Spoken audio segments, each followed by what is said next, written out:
You're with the platform as we turn our attention back to the Olympic Games and talk some yachting, which is taking place down there in the south of France, in the Mediterranean, in Marseille. They're covering it for the Olympic Broadcasting Service, and the worldwide television audience is our own yachting commentator, Peter Lester. Peter, a very good evening to you. So it's a very different look about first of all, the schedule for the yachting this time around, isn't it? Rather than having all 7 or 8 classes competing every day, they've staggered it. So we've only had, 4 classes so far, and they're coming to their conclusion today or tomorrow your time. Yeah, they are. The middle races for the 49er class were meant to go off today, but the conditions just didn't suit, and the races were abandoned. So the schedule for tomorrow is that the 49ers and the 49er FX, which is the women's discipline, they'll have their medal races, and straight after that, the men's windsurfer, male and female, they'll do their medal races as well. So 4 medals up for grabs tomorrow. And so we, New Zealand, are sniffing some medals in these classes, right? Yeah, yes, they are. There's two realistic shots at medals. First one is in the 49er class where Isaac McHardie and McKenzie, they went through the qualification series and third after the qualification series. So they go into the medal race 8 points behind the leader. Now the medal race is a double point scorer, so they have a shot. They're third currently. For them to get up into the gold medal, they would need to beat the Spanish team, who are winning by 4 places.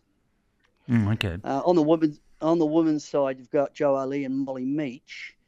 They are also through to the medal race. However, they're too far behind third place. They're more than 20 points behind, so they cannot get a medal. So they're fighting for position. So what were the expectations before the New Zealand team went to France for the Olympic Games in terms of what might be an acceptable medal haul from these Olympics for yachting, New Zealand yachting? Golly, I don't know that. I'm not on the inside at Yachting New Zealand, but certainly with Burling and Toot jumping out of the Olympic discipline, of course the 49er was their game. I'm not sure what their expectation is, but I look at it pretty objectively from the outside, and I was sort of thinking, well, they're going to struggle to get a medal. Well, here we are on first day of medals tomorrow, and they've got 2 sailors in with the shot. And big tick to Yachting New Zealand selectors and the sailors, of course. They've really stepped up, and in some ways they're performing the best here that they've been all season in Europe. That's good. That's promising.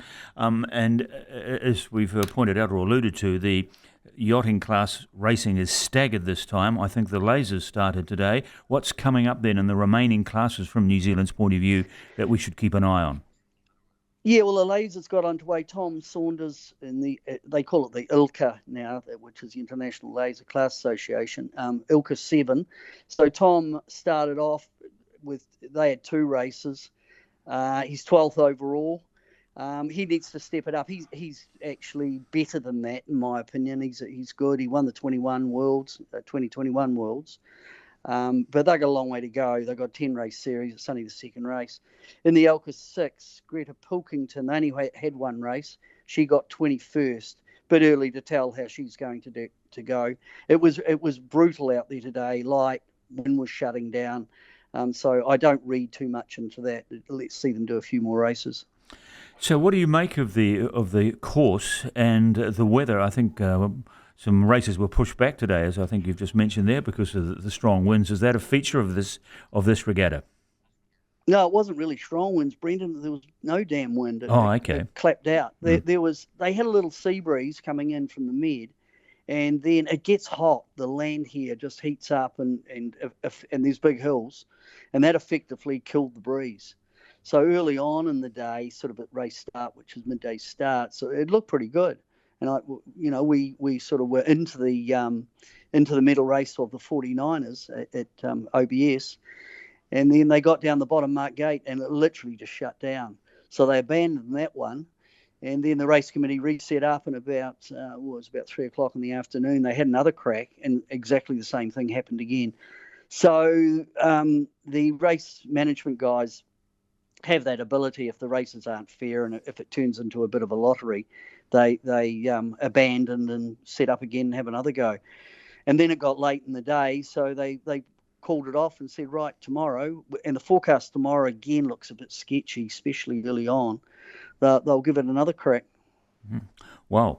Okay.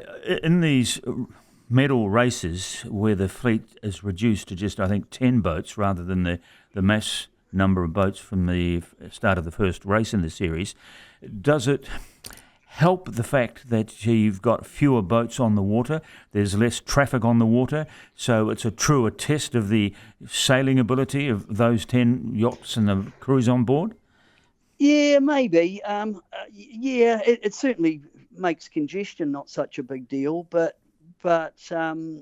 it's just it turns into a different game, because probably through the qualification period, the sailors aren't looking at each other too much in terms of points, just concentrating on their own work. Once you get into the finals, especially these medal races, it really is, you got to have your head in with the maths and where you're sitting and who your opposition in.